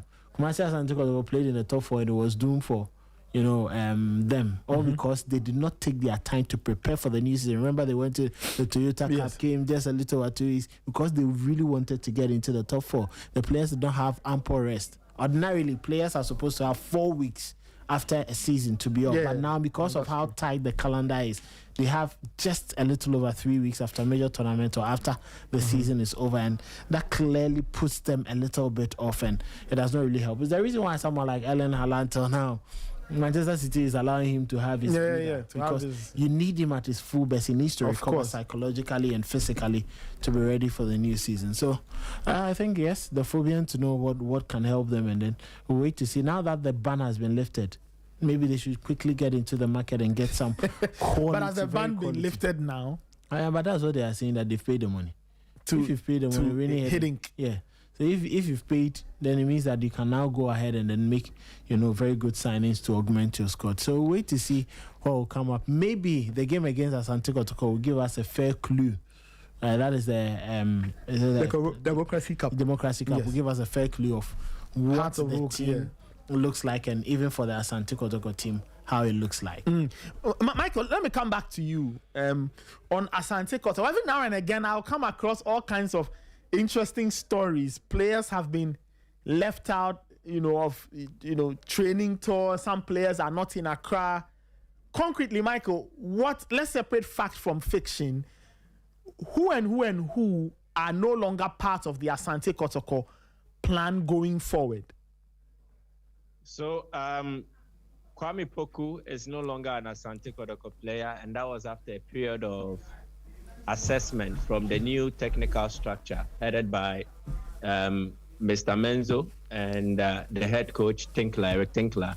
And they wanted to assess the players and look at players who fit in. Initially, when they came, they were furnished with a report that had been left behind by the previous management.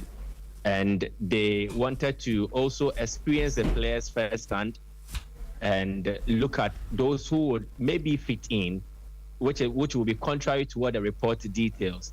And they were looking out for 1, sporting suitability, 2, overall conduct, which fits into discipline, and 3, they were also looking out for the commitment of these players at training and also around certain on-the-pitch activities that the club was looking at. And so they assessed the players for some period. Throughout this period, too, there were some who failed to report on time. 2 I can mention, Inusa Adams and then Emmanuel Entry. The excuse from the camp of Inusa Adams was that his management team had been able to secure a deal for him abroad. And then they wanted to understand his status within the Asante Kotoko team. And they also sought permission from Kotoko regarding allowing the player to make the move. Kotoko also felt that the player needed to report for preseason. And then after assessment, they will sanction whether he should be part of the squad for the upcoming campaign, or they will allow him to move to join the foreign club who had showed an interest in him. And there needed to be deliberations, because at the end of the day, financial consideration was topmost of every desire of the player to move. At Kotoko, if he was to stay, or if he is to stay, then they would have to make an upward adjustment of his salary. Okay. And then push him to somewhere around 4,000, 5,000 Ghana cedis. I just want to be speculative. I don't want to mention the outright figure. And so they'll push him to around 4,500, 5,000 Ghana cedis as his monthly salary, and plus other bonuses that will be paid to him, owing to the performance of the team and his own performance on an individual basis. So after assessment, the club felt no, they needed him to be part of the project. that Eric Tinkler will be building. But there were sanctions that were meted out to him for failing to report earlier for preseason. Then players like Emmanuel Entry, they did not report on time. They went through the various disciplinary structures that the club had set up to assess player behavior, especially reporting for preseason and others. There were others like Elvis Chebafor, who were also part of a team that they wanted to assess. So upon assessment and everything, players who dropped out were Prince Bedu. Prince Bedu was like given 2 chances. Okay. The first chance, he was going to be dropped per the initial list that was drafted. Then the player had a tete-a-tete with Mr. Menzo and explained certain things to him that he had not been given a fair trial because mostly during training, which was during the assessment period, he was being played out of position.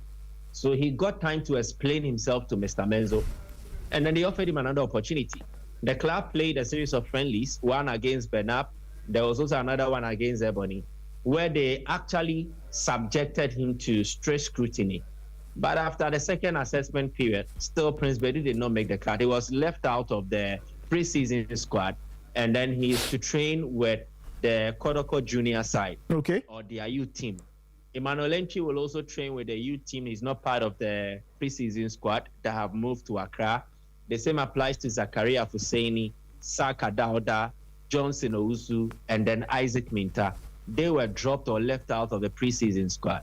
For those who have been released from the club as Antikodoko and are no longer part of the club, what I know, and I can say with no shred of doubt, is Kwame Poku, Elvis Chebafor, there is Benjamin Chum.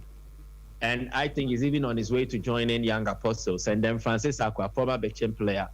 For Francis Akwa, I don't know whether Kodoko will cut him loose entirely or they'll still hold on to him and maybe farm him out on loan to join another club, awaiting maybe another offer that will come for his services. So these are the developments revolving around Asante Kodoko. So I can say that as many as 6 players or 5 players are not part of their preseason squad. Prince Bedu, Emmanuel Entry, Saka Dauda, Johnson Ousu, Isaac Minta, Zakaria Fusaini, 6. They are not part of their preseason squad, but the club, Kodoko, has not released them.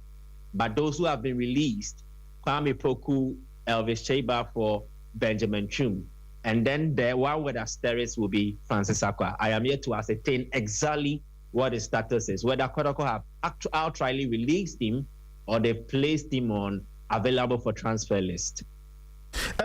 Michael, let's just stay on this for a few minutes. I saw screenshots of posts attributed allegedly to Kwame Poku, and some of the posts, you could tell that, there was some anger. He was quite upset. Can you give us, what do you know about these posts? Because some people are speculating that there was a very fractious end to his relationship with Asante Kotoko, and he wasn't happy with how that exit was handled. What exactly is the story? What happened? And what is it that could have rubbed Kwame Poku wrongly that he would write things on social media to the extent that, according to the post I saw, you can kind of deduce or assume that he's saying things to the extent that he's not being treated fairly and he's been kicked out unfairly.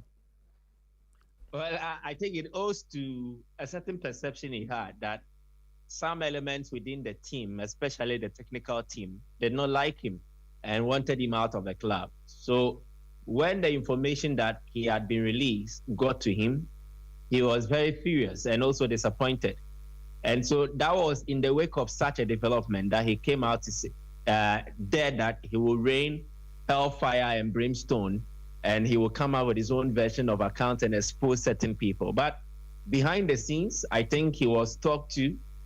People who are close to him, who advise him, they spoke to him at length to understand some of these developments. And so as the days wore on, he cooled off a bit. And then I don't think it would be fair to use this phrase, so let me find another one.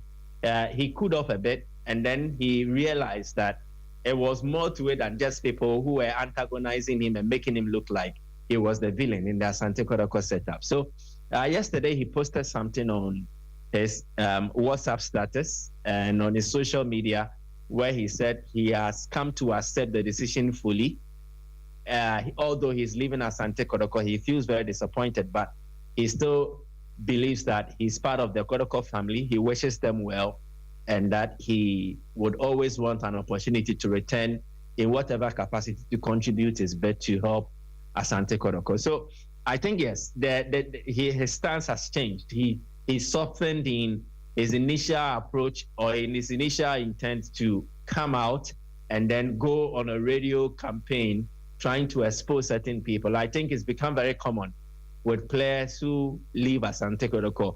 I think the better example to cite in this scenario would be Justice Blay. When he was released by the club, he went on interviews and then he spoke at length exposing certain things. It was much more like washing the dirty linen of a club in public. Kwame Poku wanted to take the same direction, but he's been spoken to, and now he's cool. He's accepted the decision and he's decided to move on. Quite interesting. I mean, I just wanted to get clarity on this because, as I said, I saw posts attributed to him, and you could tell the emotion just by reading the post. You could tell that he wasn't happy at all. Finally, Michael, as we close out on this Asante Kotoko bit, generally, what have people been saying concerning the appointment of Eric Tinkler? How are fans reacting to it? Are there any arrangements or plans in place to let Mr. Tinkler meet the wider fan group and all of that? I know he's been unveiled. He has spoken. He's granted his interviews and everything. But how do people feel about him, one? And two, are there plans to get him to meet the fan base, explain what it is he wants to do with Asante Kotoko, so fans are all on the same page in relation to their expectations for the coming season? Well, I will use two instances to portray the thinking behind the appointment of Eric Tinkler and as to whether there has been a wider acceptance from the fan base. The first one will be a former management member, lawyer Safuduku, who was in charge of communications. Mm-hmm. He recently granted an interview. He's campaigning to become one of the NDC officials in the Ashanti region. And he spoke in an interview on the side where he said that as part of their recommendations when they were exiting office, they indicated that the best way forward for the club in terms of overcoming the malaise that plagued them last season is to appoint a foreign coach. And his reason behind such a recommendation, or their reasons behind such a recommendation, was that they had detected that there was a certain level of indiscipline from players when it is that the local coaches are in charge. And it's because most of these local coaches come and then recommend that their boys, quote unquote, their boys be signed to join them. And so the player recruitment exercise and everything is mostly because coaches were signing players they were familiar with, players they knew, and not necessarily as to whether they could contribute to help the cause of the club. And so the recommendation was that if you sign a foreign coach, he comes in, is very new to the terrain, and then there is a certain reverence that local players have for foreign coaches, no matter their pedigree. And so they believe that it will be one major thing in terms of instituting discipline in the team if the club decides to appoint a foreign coach. And so it just gave Safuduku out as maybe he had come to accept that appointing Eric Tinkler, who is a seasoned South African former international, he's also a seasoned coach in the South African football scene. His appointment is actually a step in the right direction for Asante Kotoko, judging by what they had recommended in their report that they gave to the club when they were exiting. The second one would be the supporters chairman, Solomon Ofosuare. He recently went on a tour in London where he engaged with some Asante Kotoko supporters in the diaspora, where he spoke to them about re-galvanizing support for the club ahead of the new season. On his return, he's granted an interview where he's spoken about the fact that they believe that the club's board should go all out and recruit 8 top professionals to help the coaching staff. And I know these Asante Kotoko supporters leaders, when they don't trust the coach, they make it very, very, very known, or they make it known in a very vocal manner. And so for him to say that the board needs to back the coach, it is one way or the other indirectly communicating that they do support the appointment of Eric Tinkler as the head coach of Asante Kotoko. So these two stances, a former management member and then the supporters leader, have communicated in a manner where it portrays that they are right behind the appointment of Eric Tinkler as the head coach of the club. Then the appointment of Menzo also comes in as a de facto technical director, but mostly as a sporting director. And the acceptance there is that this has been something the club had needed. And again, it was part of the recommendations left behind by the previous management under Nana Apenkra Kwesiewa. And they actually brought in Karim Zito to act as the technical director. Zito himself mentioned it in his first press conference when he was unveiled as joining Asante Kotoko from Dreams FC, where he said he had been tasked to draft a policy or an ideology or a philosophy for the club. And he went on to say a lot of things, but unfortunately it did not materialize. He just focused on the coaching and did not draft any document that would have represented Asante Kotoko's DNA. And so with Menzo coming on board, I believe it is tilted towards that direction that, okay, so appoint a coach to work in terms of a day-to-day coaching duties, and then appoint a sporting director who will oversee the overall transfer policy and also oversee the overall football direction of the club. And that is what they are actually trying to do. And they don't want to rush to make many signings because they believe the foremost task as it stands now is to prune the squad, rid the squad of a lot of chaff, players who don't fit or suit the kind of identity they want to forge for Asante Kotoko. And so the focus had been on making sure that a lot of players are released off the squad and then they add one or two players. There have been some one or two additions, but the club stopped short of announcing them as actually players that they've recruited. They are part of their preseason squad. So I want to believe they are still going through evaluation.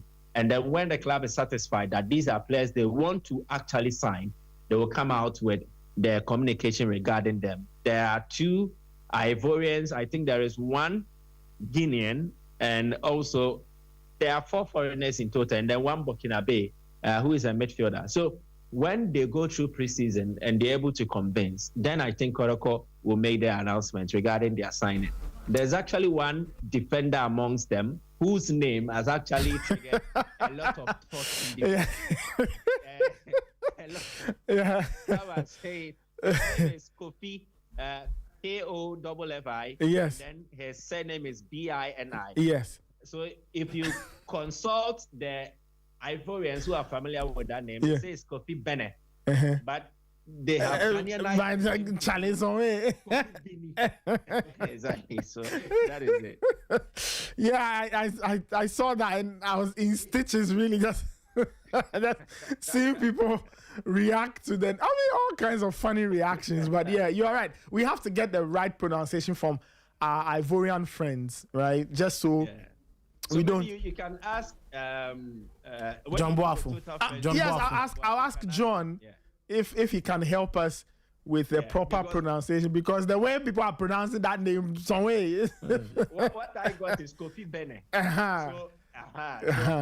Commentary will be sweet. Commentary will be sweet this season.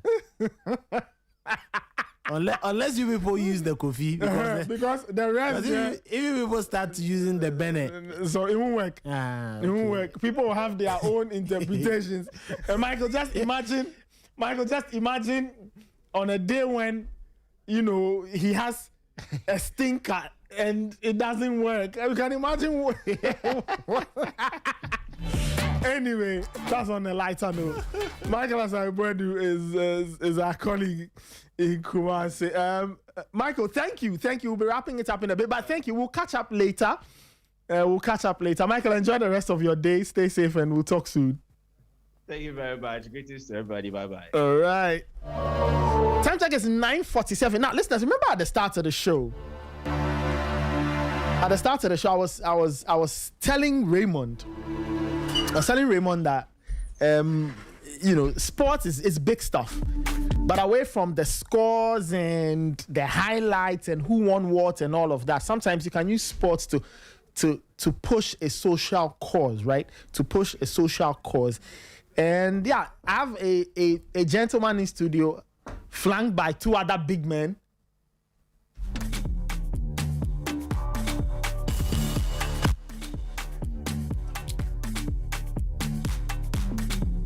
Okay, all right. As I said, I have a gentleman in studio flanked by two other big men whose comments I may take later on, but they are big men in their own right. Maybe they'll give us some money before they leave. But anyway, I was telling Raymond earlier that you can use sports to push big causes. That's what this gentleman has done. Joseph Tekan rode from Japa in the Upper West region to Accra in 6 days, and he wanted to put the attention on two very important things, and I'll get those details. Let me welcome Joseph. Joseph, good morning. Thank you so much for joining us. Welcome to the Sporty Breakfast on Sporty FM. Thank you. How are you doing? I'm doing cool. I see. Why did you decide to hop on a bicycle and ride from Japa in the Upper West region to Accra? Why? And thank you so much for the opportunity given. And let me also use this opportunity to say hello and a very good morning to all listeners and viewers of this particular show. And to also seek for your permission to greet my people in Dagari. That's fine. Please go ahead. A lot of them are monitoring. Please go ahead. Yansuma Mbankani is a ireso. Zine at Tomana to Tierka Minella Pidela, Pampana Sporty FM Latimbi. So can Tierka a yes on Campur, Upper West de Major Bale, Lore, Nandomeza, and Purella, Ansuma, Mbanka Niaza, Yepiana. Thank you so much. So to my question, why do this? Sit on a bicycle, right from Japa to Accra. I'm fascinated. I'm curious. Why did you want to do this? Okay. Aside riding a bicycle being an exercise, I think this particular ride was basically on two messages, and one is about drugs and substance abuse, and then the second one was the completion. I mean, the speedy completion of the Tachima-Wa road. Okay. Yes, those were the two major reasons for which I undertook this particular journey. Okay. Yeah. I mean, Tachima-Wa road, I can understand. I mean, it's a road that is very dear to all of us, more you. But why drug and substance abuse? Why did you decide to put some attention on it? Did it come from a personal place? Did it come from experience? I'm curious. And so I think we've all realized that drugs and substance abuse is now becoming part of us. And the way it is speeding up, if we don't take a campaign on it, is the youth are vanishing from some of these hard drugs. And so I saw it necessary that if I use this as a campaign, it is going to stop or maybe drastically reduce the spread of drugs and substance abuse in the nation. I see. Yes, and I had a personal experience. Okay. And at our part there, I think there was an instance in Babili, in the Laura municipality, yes, where some group of young guys, organized a competition of, let me say, the number of tramadol that you can take. What? Yes, the number of tramadol that you can take. So the more you consume, the more, let me say, they don't assume that you are the strongest among them. Wow. So unfortunately, when they organize that competition, the one that actually swallowed more of the tramadol, unfortunately passed away. Oh no! Yes. I see. So this was what you saw. That was what I saw, and I realized that the education on drugs and substance abuse is not that much, and so it is necessary that I take this message along. Okay. Yes. But why cycling? I mean, you could have done any other thing. You could have probably organized a football competition, athletics. But why cycling? Why did you decide to use the medium of cycling to spread your message? So we've realized that a lot are not interested in riding bicycle these days. We all know cycling is, part of exercise or a form of exercise. Yes. And so many are dodging away from the use of the bicycle. So I saw it necessary that using the bicycle through this long journey will actually attract a lot of attention. So that was why I used the bicycle. I see. Yes. What was the total distance from GHALCA to Accra? It sounds like a very wide. Exactly, 755 kilometers. 755 kilometers. Yes. How many days did it take you? 6 days. 6 days. Yes. So what was the plan for each day? Did you plan how long you were going to ride for each day? And what were the stops you made on your way here? Okay, and so, we started the planning of this particular journey for over a month before everything started. We have to pull things together, resources, before we can be able to embark on this journey. So we felt have to buy the bicycle down before we also went to individual homes to solicit for funds, and as we were riding, we were feeding. So it was necessary for us to look for some money. So we did all that, and then when the journey actually started, that was on the 4th of August, and on a Tuesday, I think we first started at the GHALCA Palace, and that was where the journey actually started. And then the first day we started from there to Sola. Sola is in the Savannah region. Okay. Yes. So how long was that? You mean the distance? Yes, the distance. Like, yes. How much time did you spend on 150 kilometers, and then we spent like 12 hours on the way. Wow. Yes. Did you ride alone? Did you have a team with you? Yes, I was alone. It was a solo, ride. But then there were instances that community people along the way will come out to cheer me up, and some will escort me to a place, and then they'll go back. Wow. Yes. So from GHALCA to Sola was the first day. And then you moved from Sola to which point? From Sola to Bamboing. Yes, that was the second day. Then we rested there. Then the following day, I continued to Akumadan. Yes, Akumadan. Okay. Yes, I'm sure Akumadan is part of the Ashanti region. I think so, yes. Bono region. Okay, so it's part of the Bono region. And then that was the 3rd day. And so the 4th day, we started from Akumadan to Ejisu. Okay. Yes. Ejisu is in the Ashanti region. Ejisu. Okay. So from Ejisu to, Osino. Osino. Okay. That's in the eastern region. Yes. Osino is in the eastern region. Yes, to that place. Yes. And then from Osino to here in Accra. I see. So all these stops, did you pre-plan them? Did you plan them that, okay, I'm stopping here on this day, here on that day, here on that day? So you pre-planned all your stops? So we actually planned, but it was not like you get to this place. Depending on the strength you will get and the weather condition and other necessary stops. So we always target, because my first target was Bole, but then because it was the first day, we didn't leave early. And then we didn't get to the Bole, but rather Sogla. So we always plan where you have to get to before. But circumstances sometimes come on the way that you will not be able to meet your target. Wow. Did you feel like quitting at a point? Because I'm just imagining riding for 10 hours, 11, 12. It must be tough.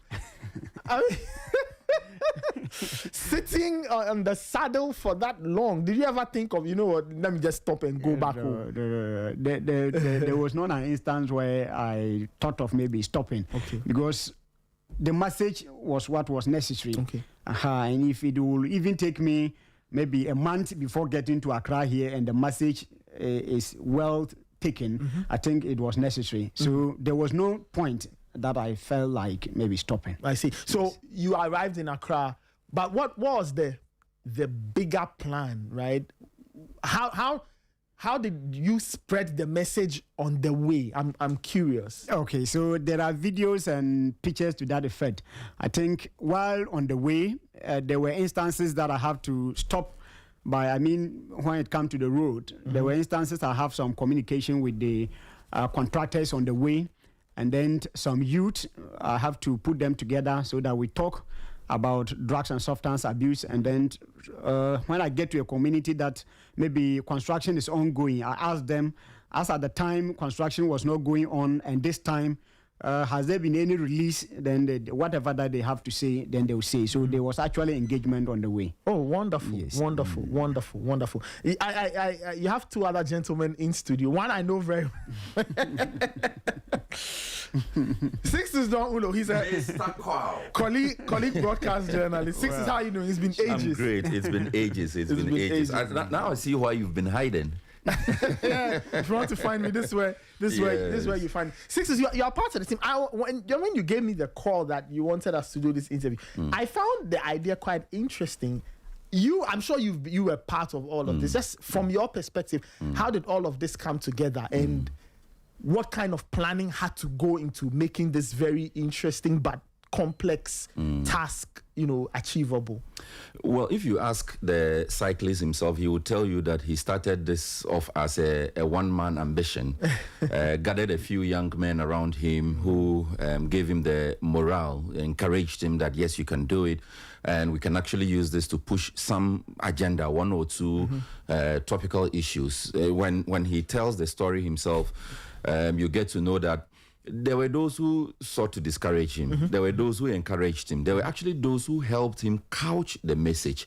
So at every point, you see there were one or two people who were always with him. Okay. But he himself also admits that he completely underestimated the enormity of the ambition. Yeah. And so when we realized that this was the message that he carried, and we realized that, no, this is not a message that, yes, it is Joseph Tiekan who is riding, but he carries the hope and aspirations of the whole of the Upper West region, because he's talking about roads.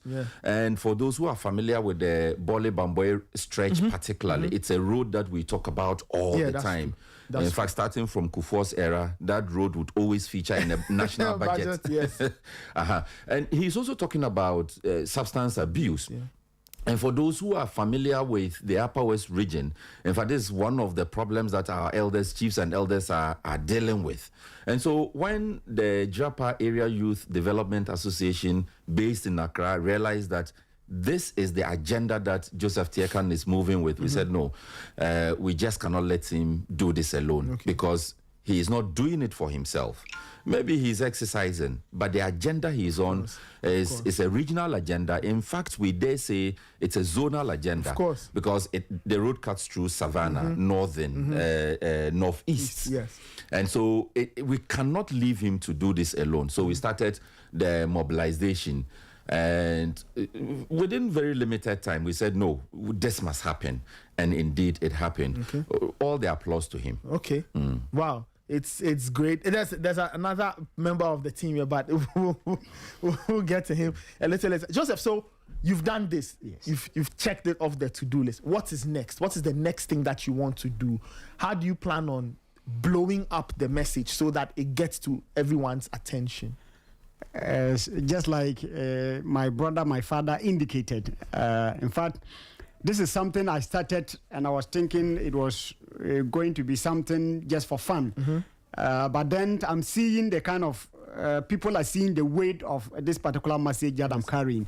And so now what is left is maybe how we can mobilize funds to start subsequent ones, because now we have realized that a lot of people are embracing, the message, and so it's now left with us to see if we can get people to come on board and then sponsor or maybe financially assist us to start other ones, because once the rules is not contracted, we have to still push forward, and then once drugs abuse is still part of us, we still have to push forward to minimize or maybe stop it. Wonderful.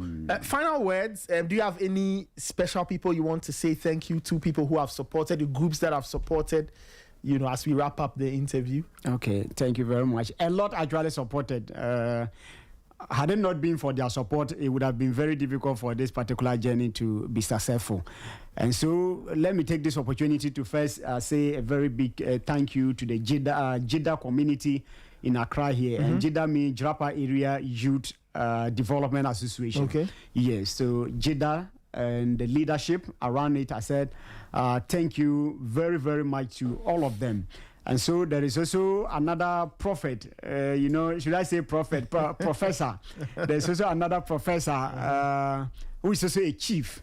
He's a professor and a chief. So now Professor Bruce Banwe Yokubo. Yes, I think he's chief for, Ultu Pare at our part there. Okay. Yes, so I say a very special good morning to him and then to thank him very much for his massive support as well. We have Colonel Felix Corbier.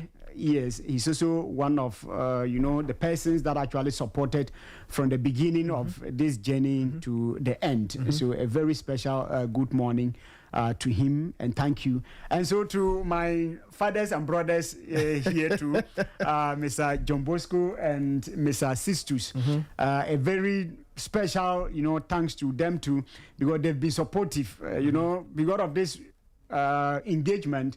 They've left their workplaces and then they are always together. I'm always with them, and so they have decided to take me as a stranger, and they are now showing me around Accra. And so a special good morning to all of them, and thank you so much. And then to the Anwele Foundation, there is a foundation that is based in the GHALCA municipality called the Anwele Foundation. In fact, they are into community development. Okay. And then an NGO, yes, they are an NGO there, and they are doing massively well. And they have also supported me in diverse ways. Okay. And so a very big thank you and then good morning to all of them too. And then there is one platform, the Fokontias here comedy, Fokontias here, me you will not understand. Fokontias here, me you will not understand.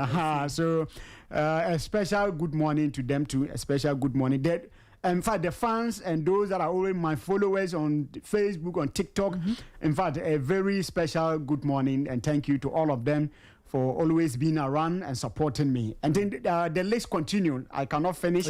But then anyone that have supported me in any way, whether prayers, financially, I say a very big thank you to all of them. Wonderful. I appreciate them. Wonderful. Yes. Congrats to you on getting this done, riding from Jirapa to Accra in 6 days. You covered 755 kilometers, and you did all of this for a good cause. You're drawing attention to the Accra Highway. You are talking about the state of the road and the accompanying challenges, and of course drugs and substance abuse, and you want to ensure that these challenges are resolved. Joseph Tiekan, thank you so much and congrats once again, and I wish you the very best. When are you going back? Thank you. We are planning of going back on Sunday. Are you cycling back? No. Please. No, please. Yes, all right. Yes, I wish you the very best. Thank you. Congrats very much. Once again and all the best. And Nathan, we want to say thank you to you too. Yes. Okay. You were ambushed, but you answered the call as the sportsman that you are. We want to say thank you so much. We appreciate your contribution to all of this. Thank you so much. The chiefs, I'll talk with the chiefs. We will find you something in the region. When are you coming? You will discuss that. Let's discuss it. All right. That's how we wrap it up on this morning's edition of the Sporty Breakfast. What is Raymond Yamado say? Kelvin? Oh, I don't know what he wants to say, but we just wait to see. We'll keep tabs on whatever is happening. But Nathan, I think this conversation needs to be had. Which one is this? Next month we are starting the Pamoja qualifiers. Yes, for the AFCON. How sure are we that Carlos Queiroz is our coach? That's a very interesting one. What is the plan going forward? Yeah. Number 2, the Ghana Premier League is starting September. 4. Yeah. Do you have anything that gives you the sense that the Premier League is starting? No. It's all quiet. These are concerns, because if you say you are creating wealth for all, igniting passion, where is the passion? The passion is virtually lost.